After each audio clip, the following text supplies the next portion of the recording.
Alrighty, so final boss Legend, Bon and Elaine, it just came out, and it has been over a year since we've gotten this fight specifically, and I know that this one was kind of troublesome because Bon has like a revive mechanic, so just in case, you know, it is when the hero's HP reaches 0, 3 orbs are used to heal for 24% of HP before death, limit of 3 times, and then in phase 2 it is actually 5 orbs for 60% of HP.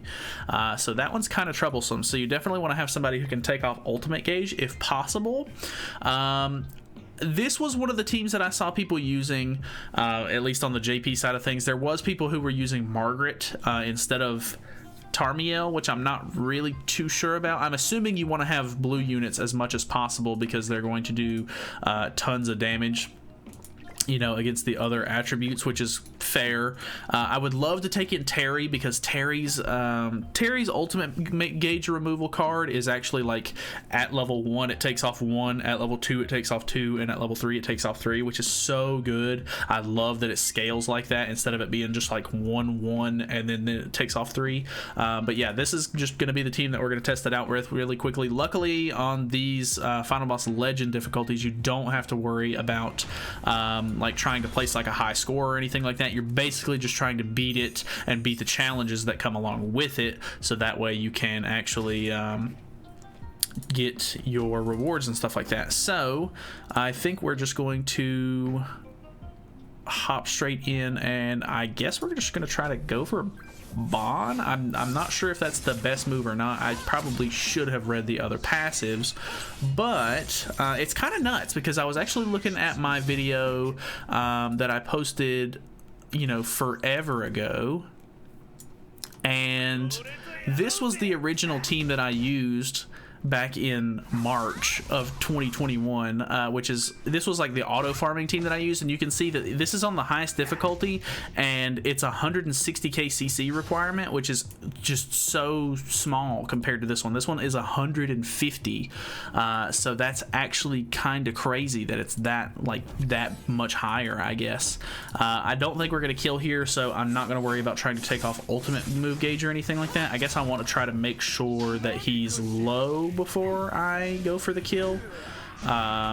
So yeah, we should be okay for the moment. I'm not really sure too much what Elaine does, but she doesn't hit very hard, and if you're using you know, King, of course, obviously, you know, this team is a little bit, you know, festival heavy. Luckily, I'm pretty sure Escanor was actually on Deanne's banner, if I'm not mistaken. I could be wrong on that one actually, but I'm pretty sure that, how much is this going to take off? Yeah, it only takes off 1. I don't think I'm going to kill here either way, so let me try to do something like this.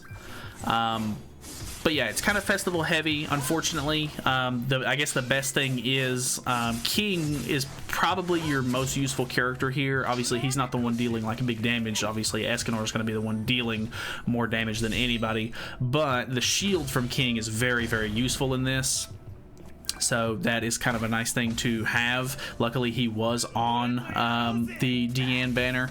That was kind of unfortunate that it deranked that card there, but that's basically the only thing that Elaine does, so I'm not going to hold that against her. Let's go ahead and use these two, and then we will take off an ultimate move gauge here, I guess. I maybe should have just used the level 2, so that way I merged.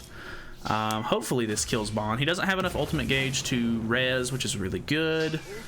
Kills? Does not kill. Maybe the level 2 would have killed, but either way. This fight is honestly just really annoying as far as I'm concerned.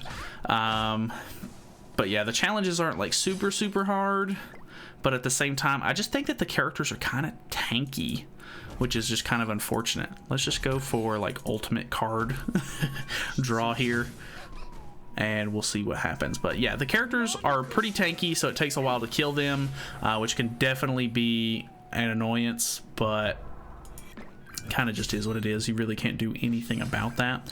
So let us do, I guess let's just go, he already has full ultimate move gauge to start with, so let's just go in for something like this. We'll just try to get as much damage off as possible, because I don't think we're going to get him anywhere close to dead. but that's fine. Actually, pretty decent damage there. The level 3 might end up doing pretty good, but he's going to res if it kills, which is going to be very bad. Okay, not bad there. He has to have 5 ultimate move gauge to res in phase 2, so we just need to be a little bit weary on that one. But yeah, I forgot to at the very beginning of the video, but if you're new to the channel or anything like that, or you just haven't subscribed in general, feel free to subscribe if you haven't already. I think we have a pretty good time here. So is he just... Oh, he doesn't have an ultimate gauge. That is pretty bad. Oof. Alright. Let's go for... Well, let's throw out the shield first. Let's go for the ultimate. I guess we'll just try to get rid of Elaine, if possible. Try to do a little bit of damage reduction here. If we can get rid of Elaine... maybe you don't want to go for Elaine, but then again, it would take so much ultimate removal to get rid of like 5 ultimate move gauge. That's kind of nuts. Hopefully, if he doesn't take off Escanor's ultimate here, we should be able to hopefully kill Elaine on top of getting a decent amount of damage off on Bon. Yeah, we'll definitely kill Elaine either way. Let's pop one of these to get the extra going, and then see how this goes. Pretty sure. Yeah, this is good. And then he has 5 ultimate move gauge, so it's going to activate again. Oh, and it just shy of killing. That was so unfortunate. Are we still within 20? Oh my god. Clear using at least... using the least number of skills. We have to kill him with 1 card. Hopefully Escanor kills here, so we'll get that challenge done, but if he doesn't, oh well. Oh my god. Oh well. Maybe I can get a better run, you know, in the future. But that was pretty much the whole thing. I don't really know if there's like a super good team that you could use for this. Obviously, like I said, there's not a score or anything like that that you're really competing for. Just bring in your, you know, your best blue units that you can, so that way you can at least get the crown out of it. You know, working on these challenges and stuff like that, it's just sort of like a thing that you'll do in your spare time, or just, you know, with extra runs and stuff like that, because this thing costs 60 stamina per run, and the exchange shop itself is pretty mediocre, so I wouldn't really worry about it too much. Like, I wouldn't worry about like grinding this out. I'm actually curious, is there a limit on how many things that you can buy per day? There is, which is awful. I absolutely hate that, but oh well. Let me make sure that I get the Elaine thing really quickly, and then the hammers are really, or the anvil, yeah, hammers, anvils, and engraving stones are probably the only things that I'm super interested in. Maybe the pendants, but yeah, pretty lackluster on the exchange shop. It pretty much always is for these Final Boss Legends, unfortunately. Not a very exciting event, but yeah, that's the team that I'm using for the moment. If I find anything, or if you guys have any suggestions on a team that can farm this really quickly, feel free to let me know. I'll try to make another video on it, so that way I can let you guys know. But that is pretty much it from me. So thank you guys so much for watching. Like I said in the video earlier, if you haven't subscribed already, feel free to subscribe. I do upload, you know, Grand Cross content every single day, and that's it. So I will see you guys in the next one.